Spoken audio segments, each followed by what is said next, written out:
ইউএনএ ফিলিস্তিনি গাজার ফটো দেখিয়ে রিসেপ তাইপ এরদোগান তাদের নির্মম অত্যাচারের এবং দুর্দশার কথা জানিয়েছেন। এর আগে কখনো এমন রক্তপাত দেখেনি, এমনটাই মন্তব্য করেছেন। তাছাড়া ফিলিস্তিনকে মান্যতা দেওয়ার জন্য যারা ইসরায়েলের সঙ্গে ছিল, ইসরায়েলের সহযোগী দেশও ফিলিস্তিন দেশ হিসেবে মান্যতা দিয়েছেন। এছাড়া ওয়েস্টের বিদেশ নীতি ঐতিহাসিক বদল হিসেবে দেখা গিয়েছে। এই দেশের নেতৃত্ব ব্রিটেন করেছেন, যিনি ইসরায়েল নির্মাণ এবং ফিলিস্তিনের স্থাপনা সব থেকে বড় ভূমিকা নিভিয়েছিল। অস্ট্রেলিয়া, পর্তুগাল, কানাডা ফিলিস্তিনকে মান্যতা দেওয়ার কথা জানিয়েছেন এবং বেলজিয়াম, ফ্রান্স, মাল্টা ও নিউজিল্যান্ড সহ 193টি দেশের মধ্যে 150টির অধিক দেশ ফিলিস্তিনকে মান্যতা দিয়েছেন। পশ্চিমী দেশগুলির মধ্যে জার্মানি, ইতালি বলেছেন ফিলিস্তিন নামে দুনিয়ায় কোনো দেশ নেই।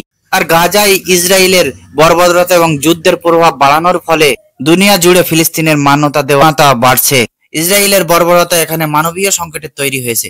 এছাড়াও ফিলিস্তিনকে মান্যতা দেওয়ার ফলে বেঞ্জামিন নেতানিয়াহু বলেছেন এখানে ইসরায়েলের অস্তিত্ব খাতরার মধ্যে পড়তে পারে এবং নেতানিয়াহু এও বলেছেন জর্ডান নদীর তীরে পশ্চিমের কোনো ফিলিস্তিন দেশ স্থাপিত হবে না।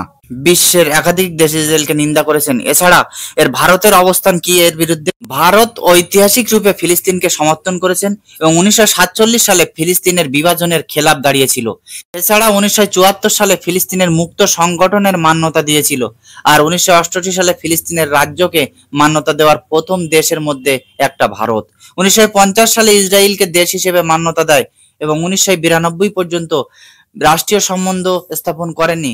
কিন্তু ভারত শুরু থেকে ইসরায়েল এবং ফিলিস্তিনের দ্বিরাষ্ট্রীয় সমাধানের কথা বলেছেন, শান্তির কথা।